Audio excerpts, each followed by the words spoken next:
Did you know that God is not concerned about immense wealth? Our Bible story is about something that most people never understand. You and I, my friend, are usually impressed with wealth, luxury, and abundance. But if you think about it, God is already richer than our wildest dreams. This brings me to a story found in Luke 21. But we need to travel in our minds to a Sabbath day in Jerusalem, where we see Jesus and his disciples in attendance. The temple was full of visitors, and everyone was busy, not only in the worship, but because this was a time for visiting with friends and family. During the activities of the day was the opportunity to give the tithe by placing it into a box in the temple area. Each person found a time to pass by the offering box to make their offering, and usually people paid little attention to the flow of people as they made their offerings. Now this may sound odd, but there were some very wealthy people whose offering was quite impressive. It was a point of pride to make a large donation, but the wealthy would not be ignored for their noble deeds. So, a servant would blow a horn so that people would stop what they were doing to watch the wealthy person put in their impressive gift. One might wonder whether God was taking notice of these offerings as well. But looking through the eye of Jesus to get a perspective.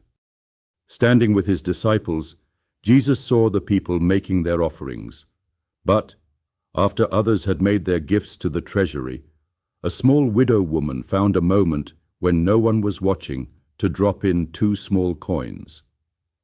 Compared to the other offerings, this small deposit was frankly meaningless.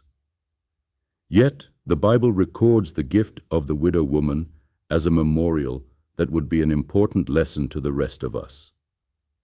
Addressing his disciples, Jesus pronounced that the woman had given more than all the rest, because while the others gave a small portion of their wealth, the widow gave all she had. You see, God considered her 100% more valuable than the 10% given by others. So giving is not only about the amount, but about the heart of the person who made the gift. You do recall how God fed 5,000 people with a little boy's lunch, don't you? If God can take a few loaves and fishes and use it to feed so many, we must know that God does not need our money more than he wants our trust. Who needs a boat when you can walk on water?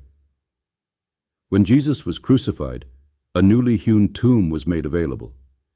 When the wine ran out at the wedding feast, Jesus turned 6 containers of water into wine. And that wine was the best wine at the party. How much you have isn't as important to God as your heart.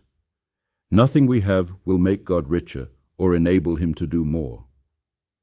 In fact, you are more important to God than anything that you possess. The lesson, my Padawan, is clear. God would rather have obedience than sacrifice, and it doesn't matter to him how much or how little you possess in talents or assets. He wants you to first give yourself to him before you make an offering that is only a token instead of a commitment. Next time, I have a story about a mysterious character of the Bible by the name of Nimrod. I believe that story represents an idea that ripples through to our very day. Please do me a kindness by subscribing to my channel. Your support for Bible Bytes videos is an immense blessing to this ministry.